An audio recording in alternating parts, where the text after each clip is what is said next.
It's list week and I am here to give you my top 10 favourite Blu-rays and 4K releases that came out in 2023. It was a very crazy year in a good way. There were so many labels, new ones popping up, so many great releases from, well-established Blu-ray labels, as well as, the new ones releasing some absolute stunners. And yeah, I'm just going to give you my top 10, which I feel is a good representation of some of the fantastic stuff we've got this year, and is also a reflection of my tastes. Preface this by saying that there's a lot of releases that I have bought but that I've not got around to watching yet, so there will be some omissions probably. People thinking, why is that not on your list, Sam? It's probably because I haven't watched it yet. But out of all the things I did watch, this was hard enough to whittle down to these 10, but here we go. So I am actually going to start off with some honourable mentions, as the top 10 was just that little bit too hard to narrow it down to, so I thought I'd have these 3 honourable mentions tacked on at the beginning. I'm going to start off with Mondo Macabro release. Not really talked about those on the channel before, but it's their release of The Inferno. This is a 1979 film directed by Tatsuma Kamishiro, and it tells the story of an adulterous couple who are sort of fleeing from this village, as the husband of this adulterous woman is chasing after them, and she gets murdered, and she's pregnant and she gives birth just before she dies, and it's considered that this child has been born in hell. Sometime later, this woman comes back to the village where this all happened and basically exacts revenge on the people that caused this to happen, and it is wild. Very zany, psychedelic, takes some thematic and tonal shifts that you may not expect, and yeah, it's got this fantastic red. All the limited editions from Mondo Macabro have these red cases on them, which are really cool and stand out on the shelf. And also, if you get the limited edition, they're all like they're numbered. Usually, depending on the release, sometimes they're 1,000, sometimes they're 1,500. Mondo Macabro, quite a small label. And then this also came with a fantastic book written by Jasper Sharp, who has written a lot about Japanese cinema, and I really like his writing, so I had to include that as an honourable mention. It was really tough to keep this off the list, but it just didn't quite make it. And talk about After Hours, the Criterion's 4K of the Martin Scorsese classic that had been, left on DVD, never made the jump to Blu-ray, and now we have a 4K and Blu-ray of this in a wonderful restoration and some great special features. And the film, in all honesty, should be considered in sort of like the higher rankings of Martin Scorsese's filmography. It's very sort of different from what a lot of people regard as some of the Martin Scorsese masterpieces, but I love this film. It's fantastic. I hadn't seen it since DVD days, and to be honest, I thought when I was watching it that have I not seen this, and I thought I'd seen it, and then when some of the scenes came up, I remembered that I had, but it was almost like seeing it for the first time again, and yeah, had to include it as an honourable mention. And the last honourable mention is from Radiance Films, who have had an incredible year, releasing some of my favourite things that I've seen for the first time this year. But this one didn't quite make the cut, but I had to mention it. Moment of Romance, the Benny Chan film from 1990, Hong Kong film. Very much a mixture of genres. It's a crime thriller, it's a melodrama, it's a romance, it's a comedy, it's an action film. But all the pieces of the puzzles fit together really nicely without, pushing them and it not fitting quite right. It just meshes together really well. And yeah, I adore that film. The music is really good in it, and some of the Cantonese songs that are in the film, when you get the subtitles, have quite cheesy lyrics and stuff, but I adore the film. Very, very entertaining, and yeah, just a wonderful release from Radiance. I particularly have to mention there's a visual essay by David Desser on here, and it's really good because it puts this film in the context of Hong Kong cinema at the time and throughout history of cinema, and it's just wonderful. Those are my honourable mentions. Let's dive into the top 10 proper. I have ranked these. It took me a while to actually put these in some order, but I may feel differently about how I've ranked these after I've filmed, but we'll go with it for now. So coming in at number 10 is a Vinegar Syndrome release. I think at this point Vinegar Syndrome are doing some of my favourite stuff in the market. Their mission statement regarding genre film preservation and distribution, and just putting so much love and care into films that, you know, most or just like 99% of people wouldn't even consider needs doing to some films. They do. But this is a well-known film, bit of a cult classic, my opinion, a misunderstood film, but I'm talking about their Vinegar Syndrome's 4K special edition version of Showgirls by Paul Verhoeven. But yeah, I love this film. I think it's very much a satirical and tongue-in-cheek look at this rise to fame of this person that comes to Vegas and wants to be, you know, the top showgirl dancer, and just the acting choices, different places, and the direction and stuff. I think it's, for the most part, all purposeful, but I can also see how people think this is an utter mess and doesn't work. But you know, this film is a cult classic for a reason, and the 4K and the audio, the visuals and the audio sound amazing, and the stacks of special features on here. When they announced this, I pre-ordered it instantly. I was like, I need that. Now moving to my number 9 spot with a BFI release of a debut feature from Peter Bogdanovich, and talk about Targets, starring Boris Karloff as a sort of, it's a very meta film because he's sort of playing an aging actor who's sort of like out of his prime. He's sort of typecast and sort of not getting the parts that he wants, and it juxtaposes this storyline with a very modern idea of what horror is, with a sort of sociopath man who has a bunch of guns and goes on a killing spree, and there's no rhyme or reason why he does this, and it's very, very frightening. And yeah, as I said, Boris Karloff used to play all those, you know, universal horror characters, and very gothic, and a very different idea of what horror was in the 30s, 40s and 50s, and into the 60s a little bit. And then Targets brings modern horror into it, and just how they sort of cross over, and it's amazingly done. I absolutely loved it, and the special features on this is just absolutely ridiculous. Yeah, definitely in the top 10. Obviously it's here, it's number 9, but this film is a stunner, and the special features that go with it are just top notch. My number 8 pick might be a bit of a cheat, but not really, but it is. But I'm talking about Indicator's sort of foray into 4K and their genre-land films. So I'm going to pick one for the sake of this spot. So at number 8 we have Fascination, which to date is my favourite genre-land film. But this number 8 slot is basically all of those genre-land films that Indicator have put out. I'm a big fan of the work that they've done so far with those films. They're stacked in terms of special features. They look superb. The previous Blu-rays that were available were passable. They were fine, and some of them weren't great, but this is just stunning. I'm a big fan of the film Fascination, starring Bridget LaHaye. It's very much a very alternative take on vampire mythology, and I just adore this film so much. And yeah, Genre-Land was very much sort of the king of the fantastique, you know, combining horror and fantasy and eroticism together to make these weird, dreamy films that often centered on vampires. And yeah, I'm huge on this, and I'm just eager for Indicator to announce more of these films, because I think they have the majority of Genre-Land's films at their disposal with licensing and stuff. So yeah, I really would like to see The Grapes of Death. That's going to be an amazing one if that comes out on 4K by then. So yeah, for the sake of the top 10, my number 8 pick is Fascination, because it's my favourite Genre-Land film that they've put out so far. But you know, all of them, you know, take up the eighth slot. So yeah. And number 7, we have a film by my second favourite film director of all time. If you know me, you probably know who that is and what this film is, but David Cronenberg's Crimes of the Future, as I said, by Second Sight, who are just doing amazing stuff with film releases. And yeah, this is a very polarizing film, even within, you know, David Cronenberg fan circles.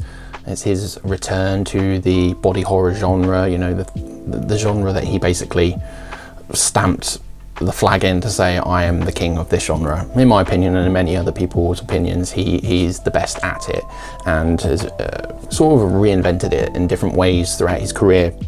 And this is him returning to it from a very modern sensibility, set in the future, in which the human body has evolved to something that doesn't resemble what it used to. The insides are all changing, and centers on two,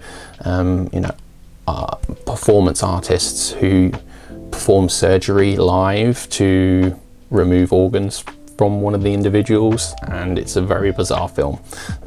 Controversial, mixed opinions when it was screened at Cannes Film Festival, but this sort of thought-provoking cinema is just what I love to eat up. Anything that has real-world sort of connotations about who we are as humans and the human's condition and the human experience, but set within a fantastical science fiction-y horror genre film for entertainment, but that also makes you think.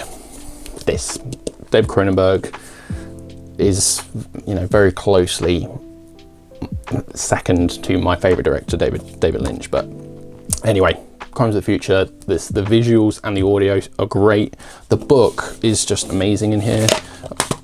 Let me just get this book out. This book is absolutely amazing. This stack, this is so much writing. Like, if you love the film, you should really source out this edition, because it's going to probably be the definitive edition. I can't see anything in the future coming out from another label that's going to, you know, top this one. So yeah. And I love the simplistic design as well. I don't often talk about artwork when I talk about the Blu-rays. I'm always just talking about the special features and the film itself and the audio sometimes, but this is just really simple, and it just signifies what the film is all about.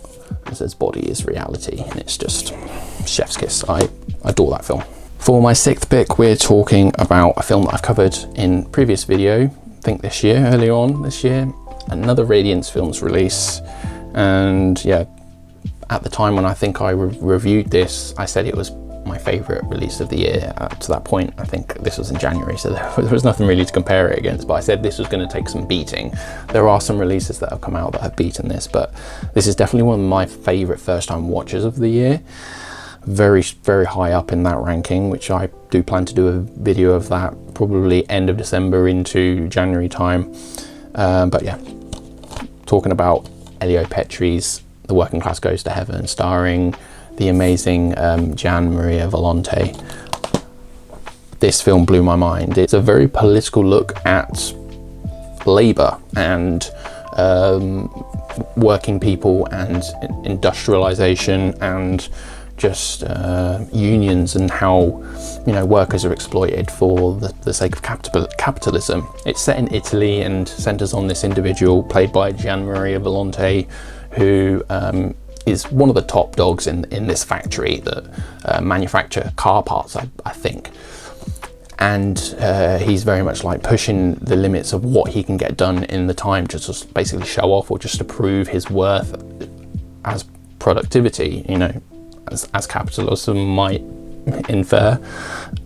And one day he has an accident in the factory, and it basically affects his ability to work, and how he sort of comes to learn that he's only valuable to society if he's being productive. And he then goes on a quest to change things, and it's one of my favorite performances I've seen of the year. Gian Maria Volonté is just a whirlwind, absolutely magnetic on screen, and special features and just the presentation from Radiance is just top stuff. Definitely, as I said, it's number 6 on my top Blu-rays of 2023. We're going back to my 5th pick now and talking about Second Sight again.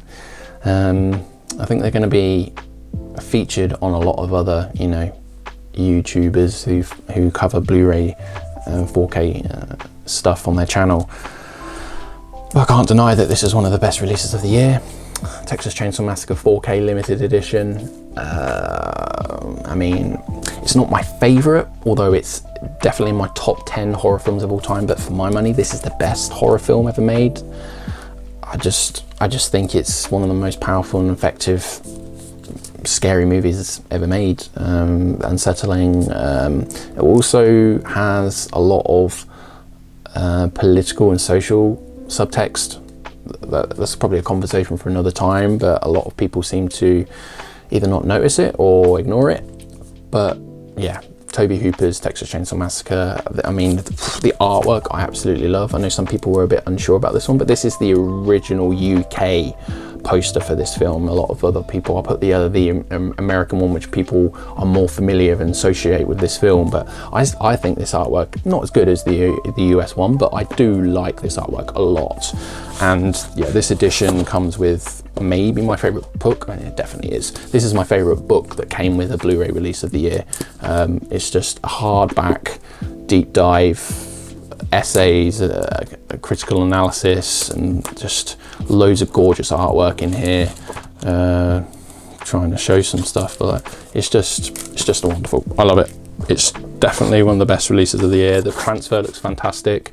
The audio is creepier than ever, and just the presentation and Second Sight knocking it out of the park. And unfortunately, this is now out of print, but you can get the standalone 4K, which has all the bonus features on it, so you're not missing anything out disc content wise. You just won't get that really nice book anymore unless you source for it on the secondary market. But holy moly, this was everything I could have wanted and more for one of my favorite films of all time. So we're at number 4 now, and we're going to be talking about Robin Hardy's The Wicker Man, 1973.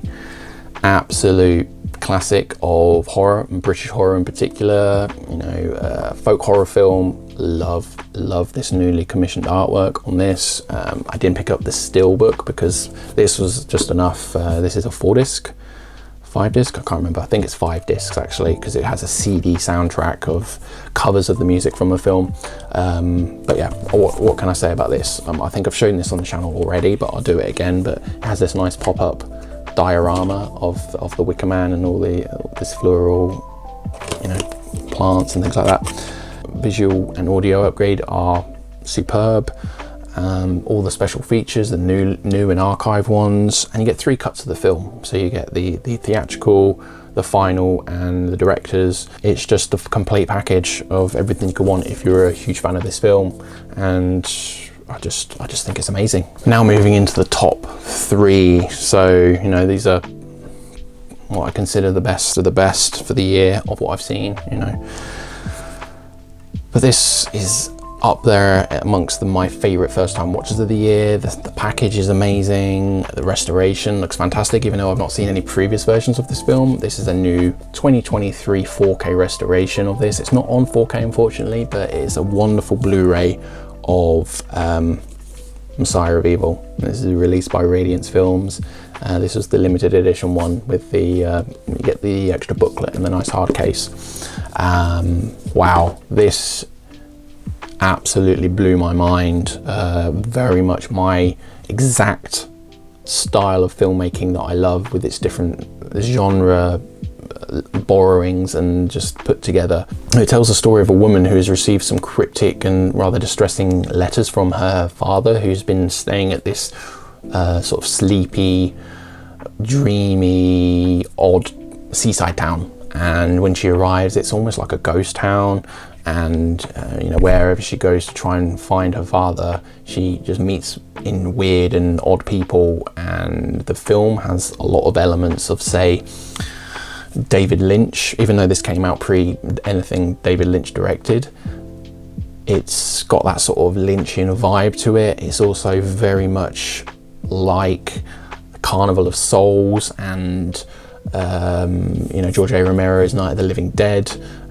So you know, if any of those things are like ringing bells in your head, like, oh, I like all those things, you have to watch this film. It's got such a weird vibe. That's what I'd say most about it, is the atmosphere and the vibe and the creepiness. It's just absolutely phenomenal. I'm a huge fan of the special features, and the booklet is really good, and just Radiance are knocked out of the park with this one. Yeah, highly recommend this one. It's one of my favorite releases and films that I saw this year, so you gotta get this one, or source it out please. It's amazing.